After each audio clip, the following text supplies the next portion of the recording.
Apakah anak bayi yang masih dalam kandungan berhak menjadi ahli waris? Dan apakah anak dari hasil zina itu tidak mendapatkan harta warisan sama sekali? Banyak orang yang keliru ketika menjawab pertanyaan seperti ini, padahal fikih mawaris telah memberikan ketentuan yang jelas terkait keduanya. Hello everyone, I'm Yolanda Anggralexa from Islamic Education Department. In this video, I will explain the distribution of inheritance according to Islamic law. This assignment is submitted for Fiqh Mawaris course taught by Mr. Anwar Habibi Siregar, MAHK. Oke teman-teman sekalian, pembahasan Fiqh Mawaris kali ini adalah tentang pembagian harta warisan bagi seorang bayi yang masih di dalam kandungan dan bagi seorang anak yang lahir di luar pernikahan ataupun anak zina begitu. Nah, sering sekali muncul pertanyaan ketika ada seorang ayah meninggal, akan tetapi istrinya sedang mengandung ataupun bayi sedang dalam kandungan, apakah si bayi ini dapat harta warisan ataupun bisa menjadi ahli waris begitu. Ternyata ulama sepakat bahwasanya bayi yang masih di dalam kandungan itu berhak mendapat harta warisan dengan dua syarat.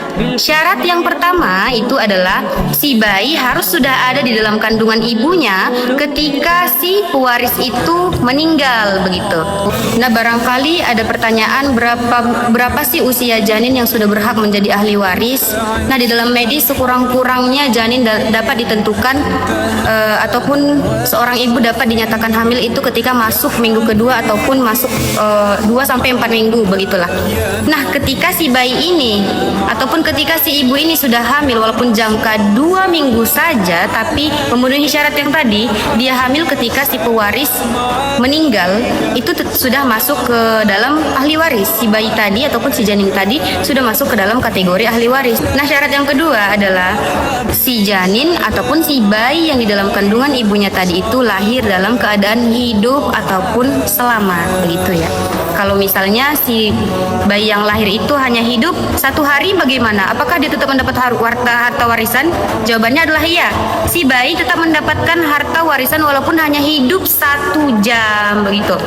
Lalu harta warisannya itu dikemanakan kalau si bayi hanya hidup 1 jam atau mungkin 1 hari? Nah, kemudian dibagi lagi lah sesuai ketentuan fikih mawaris, sesuai ilmu faraid. Jadi tadi ada 2 syarat. Yang pertama, si bayi itu sudah ada ketika si pewarisnya meninggal. Kemudian syarat yang kedua, bayi yang lahir itu harus dalam keadaan hidup ataupun selamat. Nah, jadi bagaimana cara membagi harta warisan kalau ada kasus yang seperti ini? Nah, ulama sepakat bahwasanya ketika kita temukan kasus yang seperti ini, itu menunggu kelahiran si bayi dulu. Si bayi lahir dulu, kemudian barulah harta warisannya dibagi. Agar apa?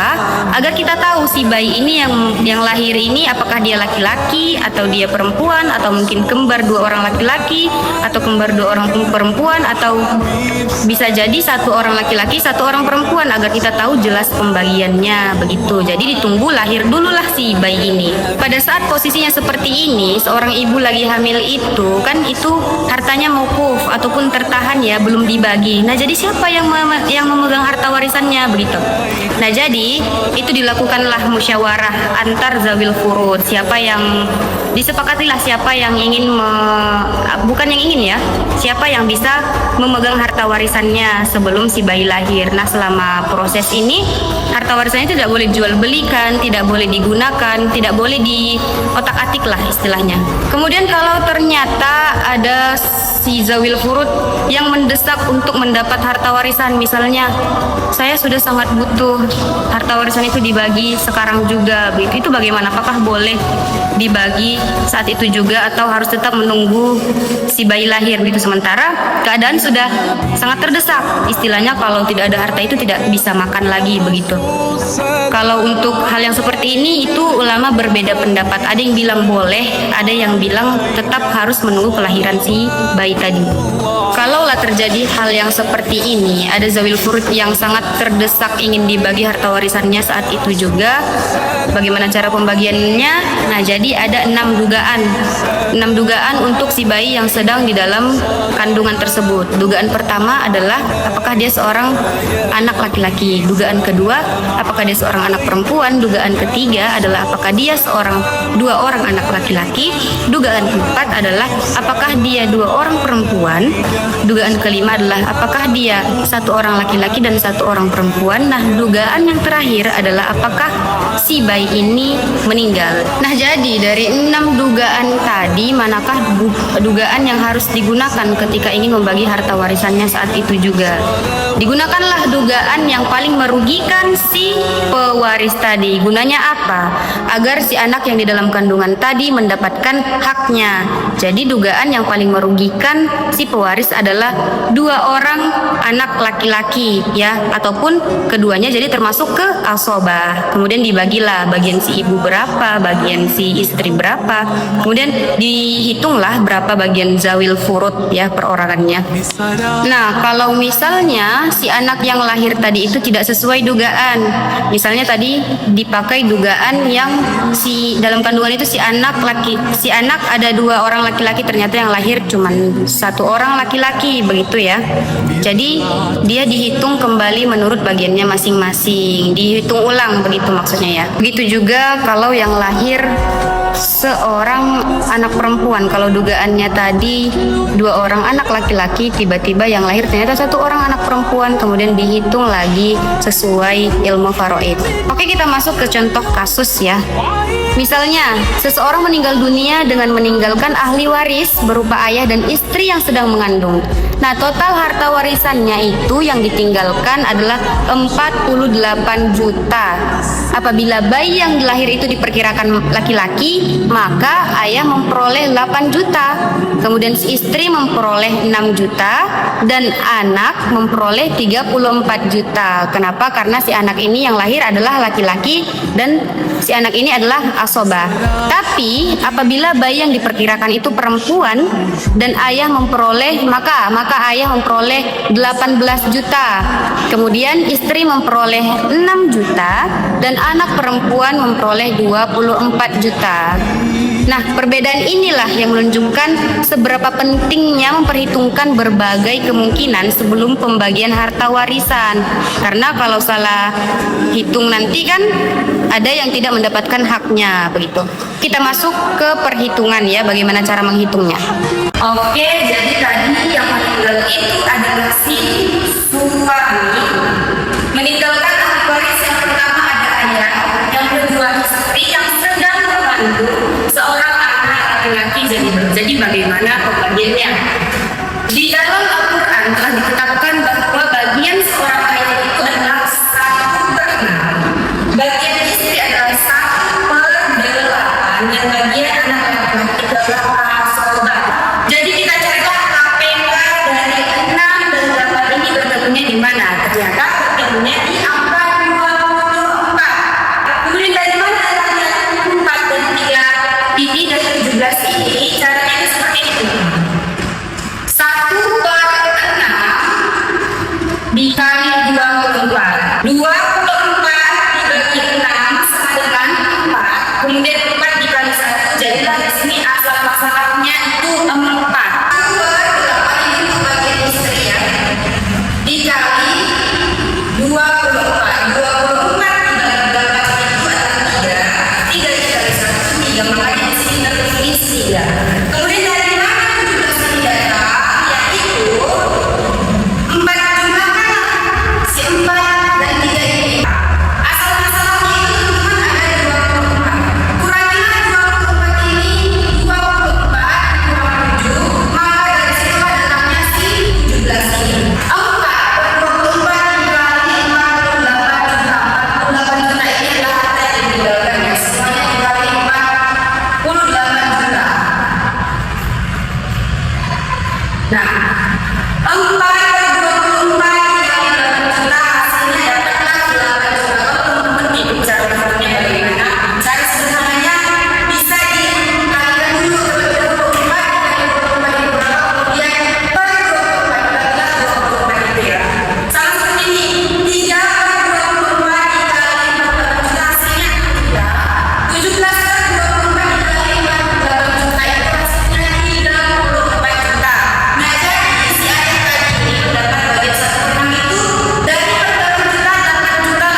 kali harus kita ketahui adalah apa sih anak zina itu, ya? Anak zina adalah anak yang lahir dari seorang laki-laki dan perempuan tanpa adanya ikatan pernikahan, ya. Makanya sering dikatakan anak yang lahir di luar nikah, itulah dia anak zina. Jadi teman-teman, mayoritas ulama itu berpendapat bahwasanya ketika ada anak zina lahir, dia tidak dapat ataupun tidak berhak mendapat harta warisan dari ayahnya, karena itu dianggap bukan ayah biologisnya secara Islam, ya. Secara Islam itu tidak dianggap sebagai ayah biologisnya karena lahir tanpa adanya ikatan pernikahan tadi. Lalu bagaimana harta warisan si anak ini? Apakah dia tidak berhak mendapat harta warisan gitu? Ternyata tetap mendapat harta warisan. Dari siapa? Dari ibunya lah dia mendapat harta warisan. Misalnya seorang ibu meninggal dunia dan meninggalkan seorang anak laki-laki, anak zina, dan meninggalkan seorang ibu. Nah, jadi si anak zina tadi mendapat bagian menjadi asobah, dan si bagian ibu mendapatlah 1/6. Nah, dengan demikian si ayah tadi yang memiliki anak hasil zina tadi tetap memberikan kehidupan yang layak lah untuk anaknya, sebagaimana layaknya anak-anak lain untuk menjunjung tinggi kehidupan si anak yang tadi, ya. Nah, begitu dia pembagian harta warisan bagi anak yang lahir dari hasil luar pernikahan ataupun anak zina tadi, ya. Perhitungannya tetap sama sebagaimana perhitungan harta warisan biasanya. Kalau dia seorang laki-laki itu dia tetap menjadi asobah, kalau dia satu orang perempuan itu tetap mendapat bagian 1/2 sesuai zawil furud lah, sesuai ketentuan faraid. Akan tetapi dia mewariskan dia menjadi ahli waris dari nasab ibunya, tidak mendapat harta warisan dari nasab ayahnya. Kesimpulannya, anak yang di dalam kandungan itu berhak mendapat harta warisan ketika dia memenuhi syarat, yaitu ketika si pewarisnya meninggal ketika dia sudah ada di dalam kandungan, dan ketika dia lahir dalam keadaan hidup walaupun hanya 1 jam. Kemudian anak zina juga ternyata berhak mendapat harta warisan, yaitu dari nasab ibunya. Mungkin sekian video dari saya, Yolanda Anggralexa. Apabila ada kesalahan dan kekurangan ketika penyampaian, saya mohon maaf. Pada Allah saya mohon ampun. Wabillahi taufiq wal hidayah. Wassalamualaikum warahmatullahi wabarakatuh.